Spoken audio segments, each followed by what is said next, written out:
What I want to do now is look at whether we've got this extension piece on straight. So we've done the trick again with the adjustable square. We've made some marker pen lines, got the laser lit up, so I'm going to have to put my finger on it. You can see there my finger is at the end, and you can see that the line comes straight off that black line.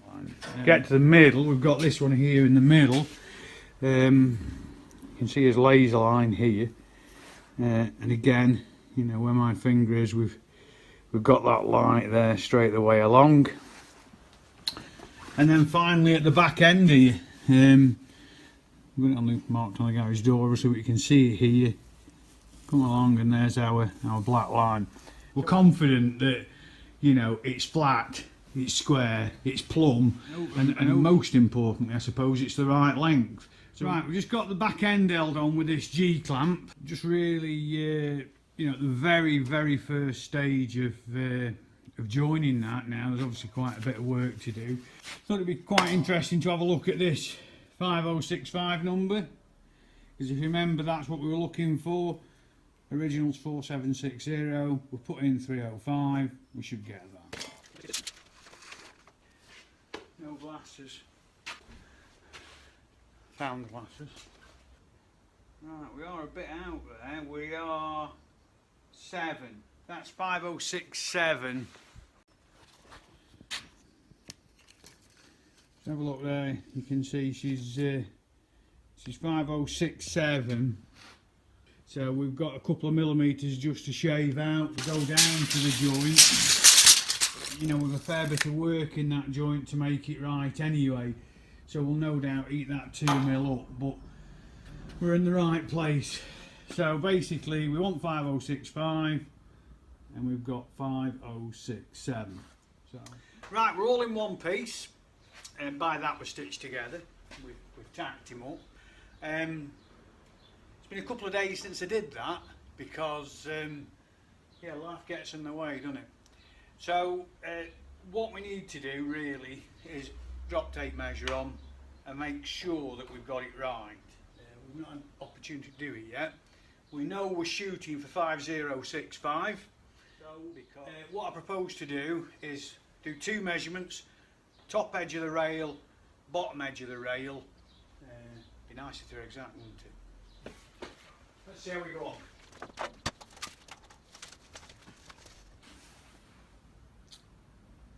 This is the top edge of the rail. You can just see me pull it down.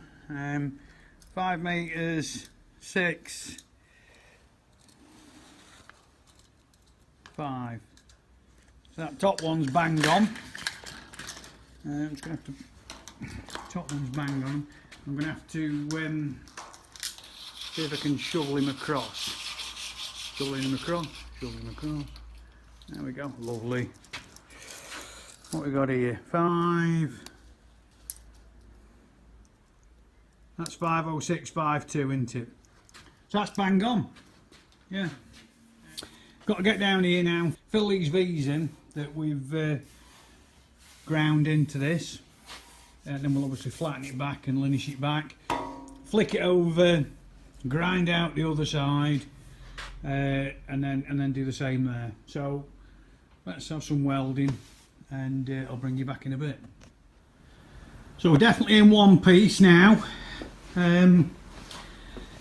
We've just stopped linishing up and what have you, and we're going to have a tidy up because we are in a bit of a state. But as you can see, we've filled them welds now. She's nice and smooth and all welded up, ground back, flattened off. Got to start on the inside next because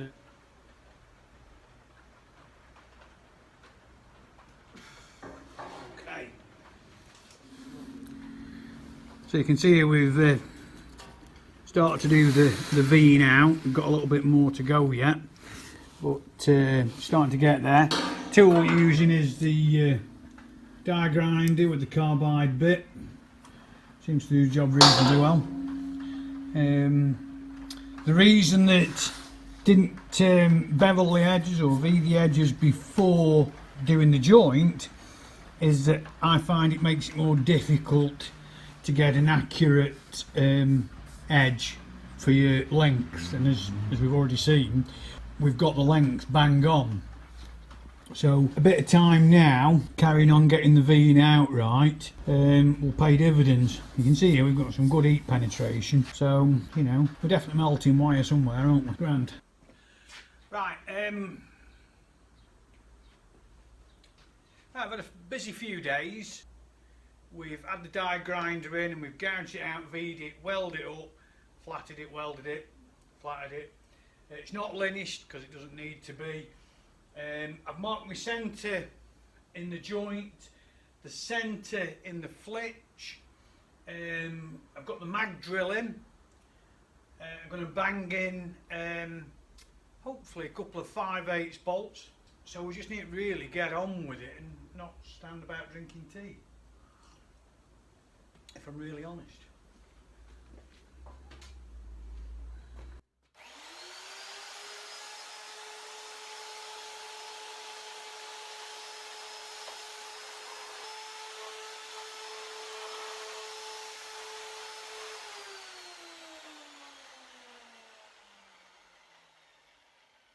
Got the 5/8 in now, 5/8 turned down to 1/2 inch chuck. Really should have bought a rotor broach for it, but reasons.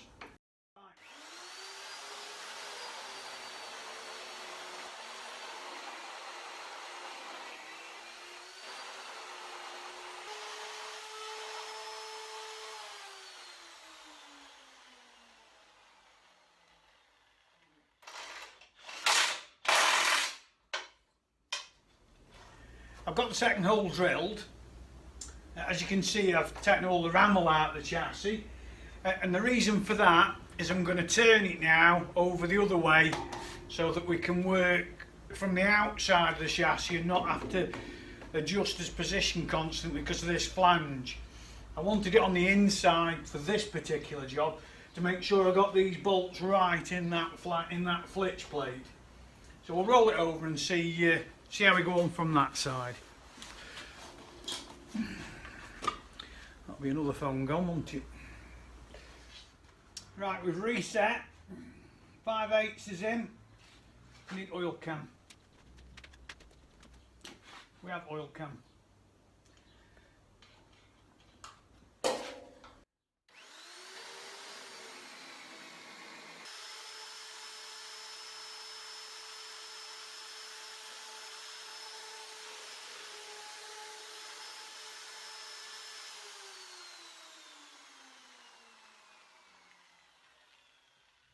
They really are effortless, the mag drills, when they're set up properly, whether you're using a broach or a drill. That's got the Jacobs 1/2 inch chuck on it, but it's also got the broach attachment. Brilliant, well worth the money.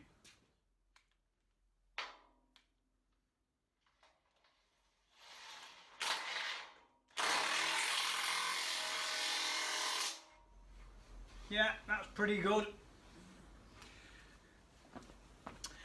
If we just have a quick recap so you know where you are. This is the front spring hanger on the second axle. You can see where we've put our section in. We've put a couple of bolts in there to secure that section.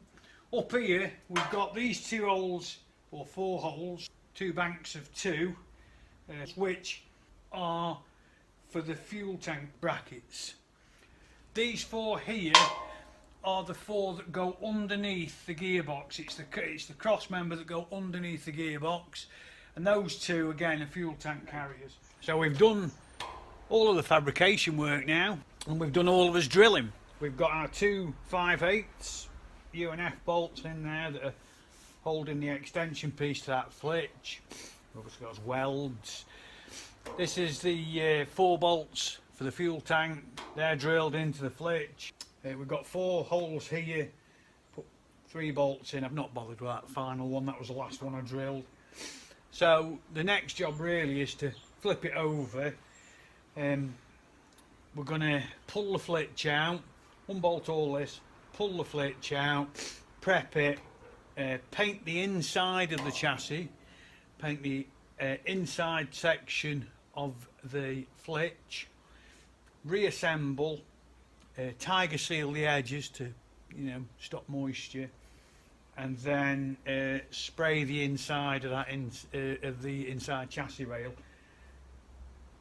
Once we've tiger sealed the edge of the flitch all the way around to prevent moisture ingress, we can then paint the rest of the inside of the chassis rail. We're obviously doing that first because we don't want to do this side first, because otherwise we're going to damage it when we come to move it. So once we've painted the inside, we can then flip it over and paint this outside. So hopefully, if we can keep some momentum on this, we should have it finished in the next 24 hours or so. Okay, so it's painting time again. We're going with the etch primer. So the big job is the inside of this chassis rail in the section that we've added, and just either side where that flitch is going to go. We're just going to put the etch primer in there because we don't need any build or anything like that. So as you can see, the outside or inside, call it what you will, of this flitch plate has been degreased and is ready to go. So we're going to paint that in this position, paint the chassis in that position.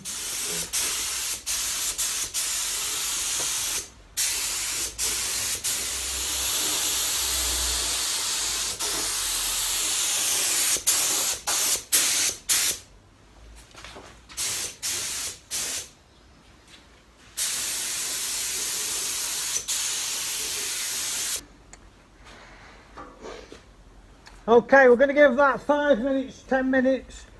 I'm going to make another mix of paint. We'll lit them again, 2 nice coats. Give it half an hour, let it harden off, and then we'll lit them with some colour. Brilliant. Paint's on. So we've had 2 coats of primer, and then we've just splashed as much red paint on it as we possibly can, really. Still a bit wet. You can see a couple of finger drag marks there that I've just done. It's a cool day today, especially for May, and that's definitely affecting the drying times. But all in all, that's great. We're not going to see that again. Once she's bolted in, that'll be it for another 47 years. So let's hope we're here to see that. So we've got this first bead of tiger seal in. And the reason we're doing it like this is I want that flitch to rest on the tiger seal and stick in place, because I can't put my bolts in to retain it until I've painted the inside of that channel, because otherwise we'll end up with bare metal underneath the bolt heads, etc. So the plan is here, drop this in, use that adhesive bead as a locator, if you will, just something to keep it in place while we paint. And then I'm also going around the edges to stop the water penetration underneath the flitch plate itself. So let's get on with that. Right, we've moved the chassis rail into the middle of the garage a bit, just to give us a bit better access down that right hand side there. I think it'll just make it life a little bit easier rather than doing all the bobbing and weaving we've been doing. Where we had that paint yesterday, it's still quite soft really. I think the thinners in the I-build primer had cut into it anyway, but I've still given it a wee scrape with some 120s just to get a cut on it really. She's all nice and degreased, so it's a nice warm day. I think we'll spray with the door open today. We're not putting a lot on. Get rid of that piece of paper there. Tiger seal's set pretty well. Tiger seal's set very well. I think that's going to look really nice, that. And with the 2-pack I-build grey primer mixed up, it's supposed to be 4:1 with a splash of thinners. It's probably 4 with a little bit less than 1. I'm in no big rush for this to harden off, so I want it as thick as absolutely possible.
So here we are at long last in colour. She's looking lovely. Both sides are done, obviously. Lovely shine on it. This is the part of the chassis that we will see. There's the gearbox cross member. That's the fuel tank brackets for reference. These are the 2 5/8 holes we put in to sandwich the flitch. They're the other 4, and the flitch ends about here, and you've got the outer flitch. So, yeah. Somehow we've got to get that outside and get that other one in, so that we can do all the same again. Pleased with that. Obviously this will get marked and scuffed as we complete the build, and then we'll scuff it all over again with, you know, some 320s or something like that, and give it that final colour, final paint up, and finish off. Some of it you won't see anyway. There's going to be spring hangers and diesel tanks and Christ knows what in the way, isn't there? But yeah, I'm really pleased with that. That's the joint. I think, and you know, you're going to be able to identify it if you really have a look. But